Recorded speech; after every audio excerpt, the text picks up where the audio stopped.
आजम स्वाति, शहबाज गिल, मैं, अरशद शरीफ। यानी आप ये सोचें कि मेरे ऊपर असैसिनेशन अटेम्प्ट हुआ, मेरी गवर्नमेंट है पंजाब में, मैं FIR नहीं कटवा सका।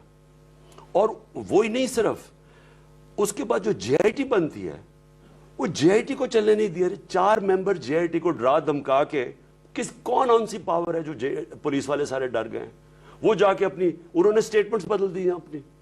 वो कहने की ये कोशिश कर रहे हैं कि जी अच्छा, अगर किसी को शक हो कि अगर वो मुलव्वस नहीं थे ताकतवर हल्के, तो इससे सारों को दूर हो जाना चाहिए। पुलिस अपने बयान कैसे चेंज कर रही है?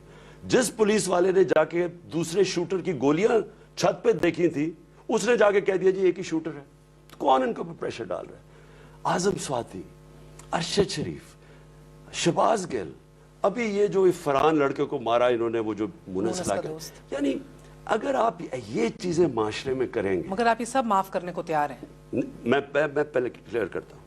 पहले तो अगर आप अपने माशरे में ये चीज करेंगे और आपका कोई इंसाफ का इदारा कुछ नहीं करेगा, आपकी अदालतें आपके फंडामेंटल राइट्स को प्रोटेक्ट नहीं करेंगी, तो वो बनाना रिपब्लिक में और इसमें कोई फर्क नहीं है। ये मुल्क आगे तरक्की नहीं कर सकता। किसी को बाहर कॉन्फिडेंस ही नहीं होगा मुल्क में। आप और ये होता है जंगल का कानून, जो ताकतवर है वो फिर कमजोर को दबाता है। ये कब्जा ग्रुप क्या है? कौन सी दुनिया के अंदर, मुझे पता है यूरोप, अमेरिका, सारे, आप कभी सुना है कब्जा ग्रुप का? वहां किसी के कब्जा ग्रुप होता है जो कमजोर की जमीन पर कब्जा कर लेता है। कभी वहां सुना ये? क्योंकि कमजोर को प्रोटेक्ट करते हैं, रूल ऑफ लॉ है वहां, कानून है, इंसाफ है। इसमें सारे मुल्क के इदारों को मिलके इसमें से निकलना पड़ेगा, नहीं तो ये अब निकल नहीं सकते। जिधर फंस गए और उन्होंने हमारी सिक्योरिटी पे एक दफा कॉम्प्रोमाइज करवा दिया, जो श्रीलंका और इजिप्ट से कर रहे हैं, तो ये मुल्क टूट जाएगा। इसलिए सबको मिलकर करना पड़ेगा। सिर्फ NRO नहीं आपने देना, क्योंकि जिस वक्त आप करप्शन को माफ करते हैं मुल्क खत्म हो जाता है। ट्रूथ एंड रिकंसिलिएशन जो नेल्सन मंडेला की थी, उसकी जरूरत है।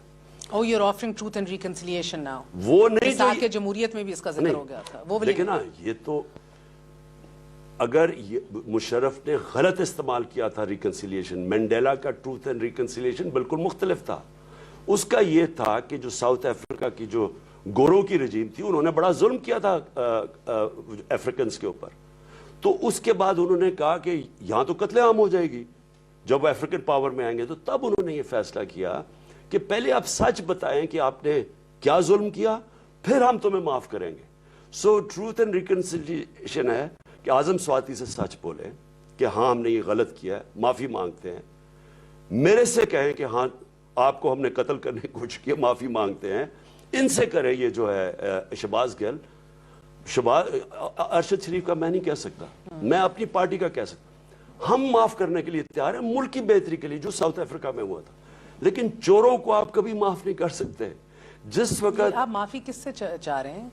क्योंकि अभी तक तो इनमें से कोई भी who should be apologizing exactly? मैं ये कह रहा हूं कि ये जो हुआ है, मुझे पता किसने किया। मुझे आजम स्वाति को पता किसने किया, शहबाज गिल को पता किसने किया, अरशद शरीफ की अगर वालदा साहब पूछे वो आपको बताएंगे किसने किया। अगर आपने मुल्क के अंदर मुल्क को आप उठाना है यहां से, अगर आपने कौम और एस्टेब्लिशमेंट को इकट्ठा रखना है, तो तभी मुल्क उठ सकता है। अगर एस्टेब्लिशमेंट का पॉजिटिव रोल लेके आना है, देखिए ये नेगेटिव रोल है, डराना, धमकाना, मारना, पीटना, ये तो आप मुल्क को बनाना, रिपब्लिक बना रहे हैं ना।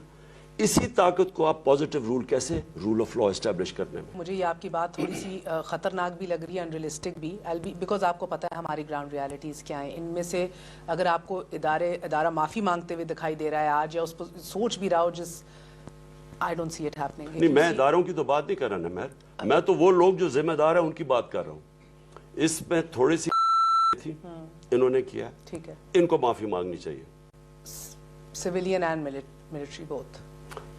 सिविलियन तो है ही क्रिमिनल्स ना जी, उनसे क्या एक्सपेक्ट करना है? एस्टैब्लिशमेंट वो कभी कर ही नहीं सकते थे जब तक यहाँ से ना हो ऑफ द एस्टैब्लिशमेंट। उनको माफी मांगनी चाहिए और फिर आगे बढ़े। इनमें से कुछ हाजिर सर्विस भी हैं, that makes it all the more unprobable and unrealistic. देखिए जी, या तो फैसला हम कर लें कि जनाब एक इदारा ऐसा है या दो इदारे ऐसे हैं جو ابو لا ہیں یا ہم فیصلہ کر لیں کہ جی آپ قانون سے اوپر ہیں, آپ جو مرضی کریں ملک میں, آپ جس کو مرضی جو مرضی کر دیں, مارے دھاڑیں یا ٹارچر کریں, کوئی فرق نہیں پڑتا, تو پھر پاکستان کی کوئی فیوچر نہیں ہے.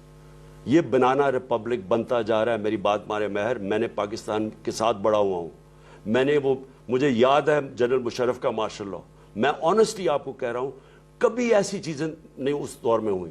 میں نے کرتا وہ بھی تھا کیونکہ ملٹری ڈکٹیٹر تھے, لیکن اس طرح کا ظلم میں نے کبھی نہیں ہوتے دیکھا.